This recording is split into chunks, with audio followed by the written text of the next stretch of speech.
Sudah terdaftar di Pengadilan Agama Jakarta Selatan dan sudah sidang satu kali, yaitu tanggal 17 bulan 6 2020. Bak Pribahasa sudah jatuh tertimpa tangga. Itulah kondisi yang kini sedang dihadapi Zumi Zola. Di tengah masa hukuman akibat kasus suap dan gratifikasi, pemilik nama Zumi Zola Zulkifli itu juga harus menghadapi kenyataan bahwa dirinya digugat cerai oleh sang istri Sherin Taria. Betul, Zumi Zola bin Haji Zulkifli Nurdin itu ada digugat oleh istrinya yang bernama Sherin Taria binti Sudirman. Ini perkara masuk terdaftar pada tanggal 26 bulan 3 2020. Untuk tahapan berikutnya, Majelis Hakim memutuskan untuk menggelar mediasi yang kemungkinan akan digelar melalui telekonferensi, mengingat tergugat kini sedang menjalani hukumannya di Sukamiskin, Bandung. Belum diketahui pasti alasan sang istri menggugat pria yang telah mempersuntingnya sejak 16 Maret 2012 itu. Namun faktor ekonomi diduga menjadi salah satu penyebab keretakan rumah tangga mereka. Mengingat kini Zumi Zola tak lagi memiliki penghasilan sejak mendekam di penjara. Sang istri bahkan dikabarkan harus berjualan jilbab demi bisa menghidupi kedua anaknya yang masih kecil. Padahal sebelumnya ia sempat mengungkapkan jika kekayaan yang dimiliki keluarganya tak akan habis hingga 7 turunan. Hal itu pun sontak memicu kekesalan dan bulian dari warganet. Tak sedikit pula yang mengatakan agar wanita yang diketahui berprofesi sebagai pemain biola itu tidak besar kepala, mengingat kondisi sang suami yang kini tengah dipenjara akibat kasus korupsi.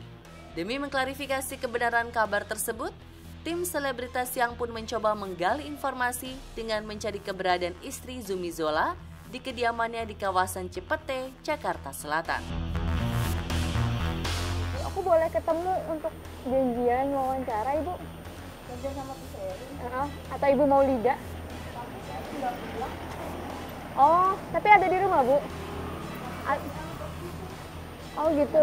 Apa, Bu? Sorry. Ibu Sherinnya tak telepon lagi pergi.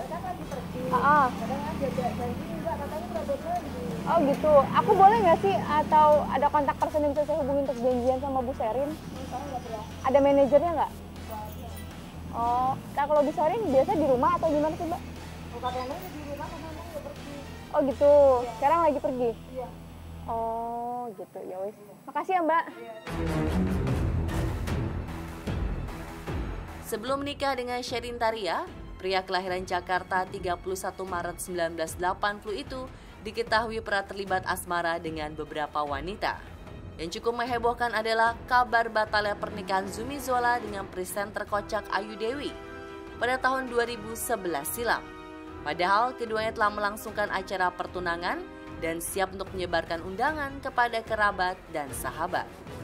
Parahnya lagi, ia memutuskan hubungan dengan Ayu 1 bulan sebelum acara pernikahan digelar melalui pesan singkat atau SMS. Sebelum berpacaran dengan Ayu Dewi, sulung dari 6 bersaudara ini juga dikabarkan sempat hampir menikahi novelis Cassandra Masardi. Namun niat itu juga tak terlaksana dan putus di tengah jalan.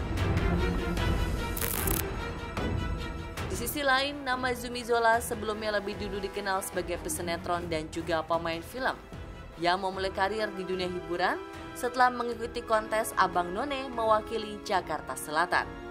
Ia kemudian mulai terjun ke dunia akting dengan bermain beberapa judul sinetron dan memulai karir di dunia perfilman dengan terlibat dalam film Di Sini Ada Setan. Popularitasnya pun semakin menanjak. Setidaknya sudah 16 judul sinetron dan 3 film layar lebar pernah dibintanginya selama 10 tahun berkiprah di dunia akting. Hingga akhirnya mundur dari dunia hiburan demi fokus di karir politiknya. Sukses dunia hiburan, pria 40 tahun itu mulai melebarkan sayap ke dunia politik dengan bergabung dalam sebuah parpol. Ayah dua orang putra ini berhasil terpilih sebagai Bupati Kabupaten Tanjung Jabung Timur untuk periode 2019 hingga 2016. Akan tetapi tahun 2015 ia memilih mundur dari jabatannya untuk memenuhi ambisinya maju dalam pemilihan umum Gubernur Jambi dan terpilih mengemban tanggung jawab sebagai gubernur pada masa jabatan 2016 hingga 2021. Sayangnya 2 tahun mencicipi posisi sebagai orang nomor 1 di Jambi, putra politisi almarhum Zulkifli Nurdin ini harus merasakan dinginnya jeruji besi pasca dijadikan tersangka dan ditahan atas kasus dugaan suap RAPBD Jambi tahun anggaran 2018 sejak 9 April 2018. Atas kesalahannya tersebut, ia pun 6 tahun pidana dan denda Rp500 juta dengan subsidiar 3 bulan kurungan penjara.